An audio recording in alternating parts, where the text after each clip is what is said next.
Muito bem, aqui estamos para continuar este estudo tão lindo do livro de Atos dos Apóstolos. Vemos como Deus fala, como Deus guia o seu povo, como Deus guia a sua igreja neste caminho tão lindo dentro da sua vontade, como Deus conduz a história de seu povo, a história da igreja, a história dos cristãos. Vemos como Deus levantou Paulo, Saulo de Tarso, que teve um encontro com o Senhor no caminho de Damasco para ser um missionário. E Paulo prega. O prazer de Paulo é pregar a palavra de Deus, é estar dia e noite em sua presença e anunciar quem é Jesus. Abra sua Bíblia em Atos capítulo 20. Vamos ler do verso 7 ao 12.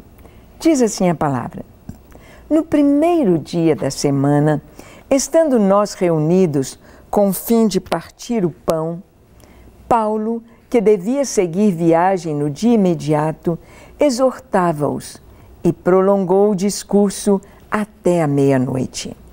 Havia muitas lâmpadas no cenáculo onde estávamos reunidos. Um jovem chamado Eutico, que estava sentado numa janela, adormecendo profundamente durante o prolongado discurso de Paulo, vencido pelo sono, caiu do terceiro andar abaixo e foi levantado morto. Descendo, porém, Paulo inclinou-se sobre ele e, abraçando-o, disse: Não vos perturbeis, que a vida nele está. Subindo de novo, partiu o pão e comeu. E ainda lhes falou largamente até o romper da alva, e assim partiu. Então conduziram vivo o rapaz e sentiram-se grandemente confortados. Que texto tremendo é este! Nós vamos ver aqui, vamos conhecer um pouquinho de Paulo e das suas mensagens e do que Paulo pregava, como ele ensinava. Nós podemos perceber que Paulo era um mestre na palavra. Paulo era profundo nas Escrituras, mas, como ele mesmo disse na sua carta, na segunda carta a Coríntio, para a igreja de Corinto, Paulo, ele diz que ele não era, podemos dizer assim, com aquele ânimo, aquele avivalista carismático, aquele pregador de multidões. Paulo era um mestre.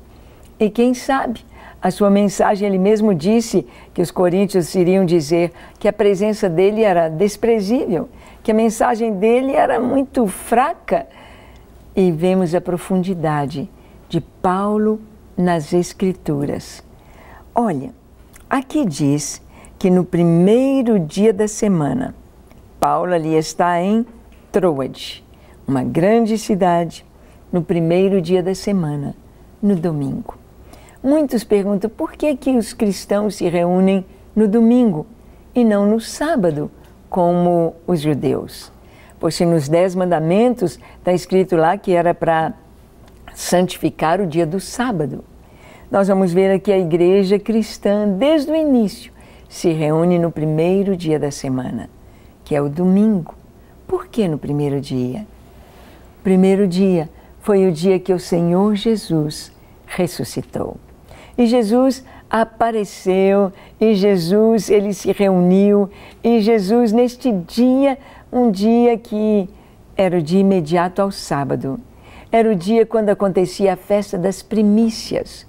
Jesus, ele ressuscita no domingo, ele é a primícia dos que dormem. Jesus. No primeiro dia da semana, estavam reunidos para partir o pão, para tomar a ceia, o memorial que o Senhor havia dito. O Senhor havia dito que era para tomarem do pão, partirem, tomai dele todos, este é o meu corpo que é dado por vós. Tomando o cálice, o vinho, este cálice é o cálice da nova aliança no meu sangue. Fazei isto em memória de mim. No primeiro dia da semana, todos reunidos com o fim de partir o pão. Paulo, ele iria seguir no dia seguinte. Então, ele queria falar muita coisa, porque possivelmente Paulo não voltaria em Troade. Paulo não voltaria a estar com os irmãos ali. Então, ele queria aproveitar aquela oportunidade, aquele último culto, quando eles iriam ter a ceia, estavam todos reunidos. Paulo queria falar, Paulo queria ensinar, Paulo queria trazer a mensagem, a palavra de Deus. Então, todos ali reunidos. E prolongou-se o discurso até meia-noite. Não sabemos que hora eles começaram a reunião. Se foi às 18, possivelmente. Se foi às 19, 20, o certo é que desde que anoitecera, Paulo ali estava com eles reunidos num grande cenáculo. E havia muitas lâmpadas, muitas lâmpadas. Estas muitas lâmpadas nos falam do tamanho do ambiente, nos falam do número de pessoas que ali estavam reunidas. E Paulo prolongou o seu discurso, o sermão dele, até meia-noite. Bem, quando a gente vai passar uma noite em vigília, geralmente a gente escolhe os cânticos mais animados para que ninguém durma. A gente faz algumas dinâmicas para que o sono não venha, porque se vai apenas estudar a palavra, apenas ler e comentar, vem o sono. E foi isso que aconteceu. A Bíblia diz que um jovem chamado Eutico estava sentado na janela. Por que sentado na janela? Por que na janela? Possivelmente porque não tinha mais lugar ali dentro do cenáculo. Não tinha mais cadeira, talvez o pessoal estivesse assentado no chão, no tapete, todo mundo queria ouvir Paulo. Então, aquele menino estava na janela. Na janela. Estar sentado na janela, meia-noite, num cenáculo onde havia muitas lâmpadas, é um lugar perigoso. Porque nós sabemos que hoje nós temos a energia elétrica, nós temos os postes nas ruas, nas avenidas, com uma grande luminosidade. Nós temos lâmpadas fortíssimas, como holofotes, para trazer segurança em nossas ruas, para não ficar penumbra, não ficar escuro. Mas nesta época, a iluminação do lado de fora e de dentro eram com fogo, tochas de fogo, tochas acesas para iluminar a noite. Do lado de dentro, lâmpadas de azeite, lamparinas acesas, fogo. Fogo por dentro do cenáculo e do lado de fora. Mas aquele moço ali estava na janela. Metade estava para dentro, suas pernas talvez para dentro do salão.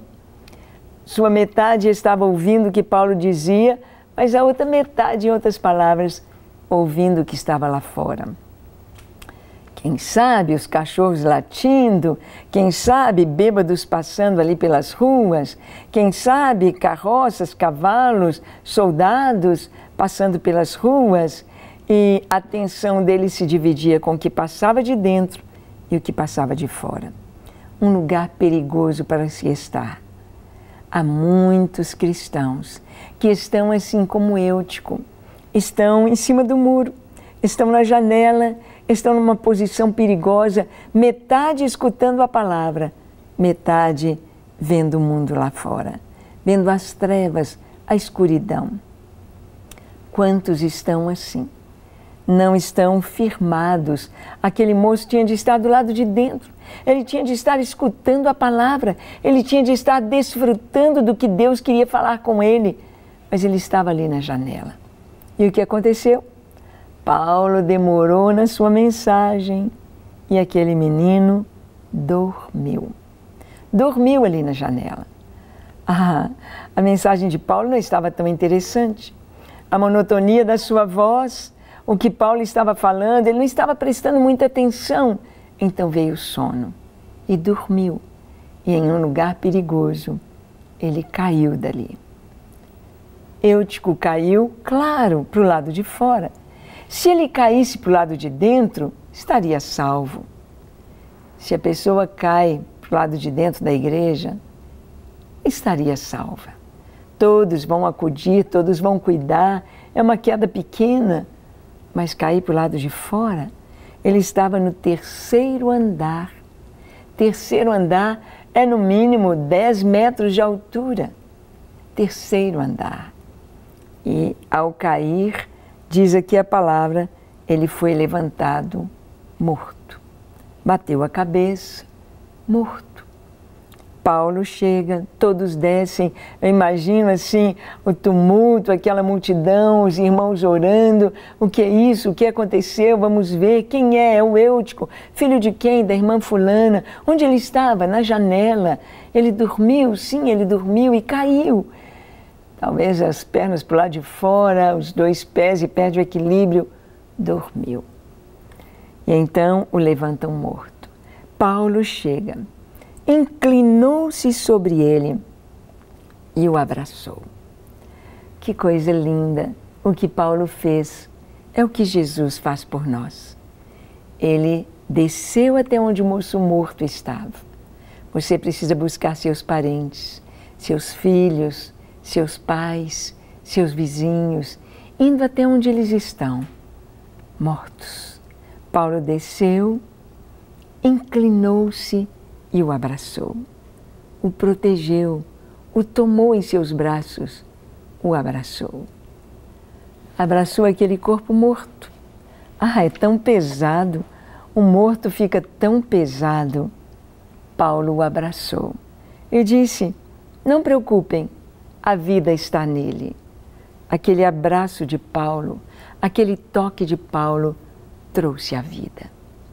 É o que nossos queridos precisam, desse abraço do Senhor, desse toque do Senhor, através de você, através da sua vida, alcançar os que estão mortos. Aqueles que caíram, que estavam ouvindo a palavra, mas que ficaram em lugares perigosos e caíram. Paulo, então, restitui o moço, vamos subir, agora é claro que Eutico não vai se sentar mais na janela. Agora é claro que ele vai ficar num lugar bem à frente para ouvir a metade da palavra de Paulo, para comer o pão, para tomar a ceia, para se alegrar com os irmãos. Bem, aí está esta história, com tantas lições para nós. E você? Está firme com Jesus, numa posição para o lado de dentro, onde há muitas luzes? Vamos orar? Feche os seus olhos, curve sua fronte, se for possível, se ajoelhe. Ore comigo dizendo assim, Senhor, eis-me aqui em Tua presença. Eu abro o meu coração, te peço perdão pelos meus pecados.